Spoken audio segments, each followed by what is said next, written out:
ఈరోజు భూమి మీద చాలా మంది కూడా అంటుంటారు, అన్నా నేను ఎక్కడికి వెళ్ళినా నాకు ప్రశాంతత లేదు, నేను ఏ చోటుకి వెళ్ళినా నాకు నెమ్మది లేదు, నా మనసు ఏదో చంచలత్వం అవుతుంది, నా మనసుగా లేదు, ఏమైపోతుందో అర్థం కానటువంటి పరిస్థితి అని ఈరోజు సగటున ప్రతి మానవుడు మనశ్శాంతి కొరకు, సౌండ్ క్లారిటీ అయ్యా, మనశ్శాంతి కొరకు, సమాధానం కొరకు, సంతోషం కొరకు ప్రాకులాడుతూ వాటి కొరకు నెమ్మది దొరుకుతుందని లేనిపోని అలవాట్లను కొంతమంది చేసుకుంటూ ఉంటున్నారు. కానీ ఈ నెమ్మది, సమాధానము, ఆకలి దప్పిక లేని, జ్వరాలు, కడుపు నొప్పులు, తలనొప్పులు రాని నెమ్మది కలిగిన ప్రశాంతమైనటువంటి చోటు నా యేసు నివసించే పరమ రాజ్యం, పరలోక రాజ్యం.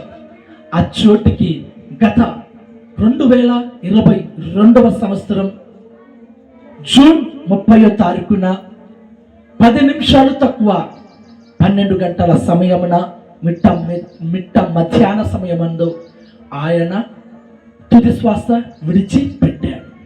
విడిచిపెట్టి మనలందరికీ దూరం అయిపోయి, మనమందరం కూడా దూరం అయిపోయి ఆయన నెమ్మది కలిగినటువంటి చోట పరిశుద్ధులతో కలిసి అబ్రహాం, దావీద్, అలాగే ఇంకా భక్తులు ఎందరో నివసించే చోటుకి వెళ్ళి వాళ్ళతో అలాగన నా కళ్ళలో కనబడుతుంది. అది నాకైతే నాకు కనబడుతుంది ఆయన ఎంత ప్రశాంతంగా ఉంటారు. చూడండి, ఒక వివాహానికి వెళ్ళినా, ఒక ఫంక్షన్కి వెళ్ళినా, లేదా బయటికి మనం వెళ్ళినా, మనకి ఇష్టమైన వాళ్ళు మన ఎంట వచ్చేంత వరకు మన ప్రాణము ఉండదు. మన చుట్టూ 5 మంది వచ్చినా ఇష్టమైనటువంటి వ్యక్తి కనబడకపోతే మనకి ఎట్టుంటది? ఏదో లోటుగా అనిపిస్తుంటది, ఏదో తక్కువైనట్టుగా అనిపిస్తుంటది. ఎప్పుడైతే మనం ఇష్టపడే వ్యక్తి, మనం అభిమానించే వ్యక్తి మన కళ్ళ ఎదుట తారసపడినప్పుడు అప్పుడు మనకేమనిపిస్తుందో తెలుసా? సంతోషంగా అనిపిస్తుంది. మన పెద్దయ్య గారు కూడా, మరి పరిశుద్ధులందరూ కూడా ఆయన కళ్ళకు కనపడుతూ ఉన్నారు. ఆయన వాళ్ళని చూస్తూ, వాళ్ళు ఆయనను చూస్తూ, ఏమయ్యా పౌలు గారు, భూలోకానికి వెళ్ళావు కదా, ఎలాంటి పరిచయం చేసావు, ఎలాంటి సేవ చేసావు, ఎవరికి ఏ ప్రేమను పంచావు, ఎవరికి ఏ అభిమానాన్ని పంచావు అని అడిగినప్పుడు మన కాపరి, మన సంఘ పెద్ద, మన సంఘ వ్యవస్థాపకులైనటువంటి పౌలు గారు తండ్రి గారు ఏం చెప్తారో తెలుసా? అయ్యలారా నేను చెప్పడం ఏంటి? నా గురించిన సాక్ష్యం కింద నా పిల్లలు ఉన్నారు. నా గురించిన సాక్ష్యం చెప్పడానికి నాకు ఒక సంఘం ఉంది. ఆ సంఘంలో కొంతమంది ఉన్నారు. వారు ప్రత్యేకించబడి నా కొరకు నేను పంచిన ప్రేమ, నేను చూపించిన అభిమానం, నేను చేసిన సేవ, నేను చేసిన తిరిగిన పరిచర్య అన్నిటి గురించి కింద సాక్ష్యం చెప్పడానికి సిద్ధంగా ఉన్నారు. మీరు రెడీగా ఉండండి విందురుగానని మన పెద్దయ్య గారు అక్కడ కూడి ఉన్నటువంటి సకల పరిశుద్ధులకందరికీ కూడా సెలవిస్తూ రెడీ చేస్తూ ఉన్నాడు. అంటే నేనెందుకు ఈ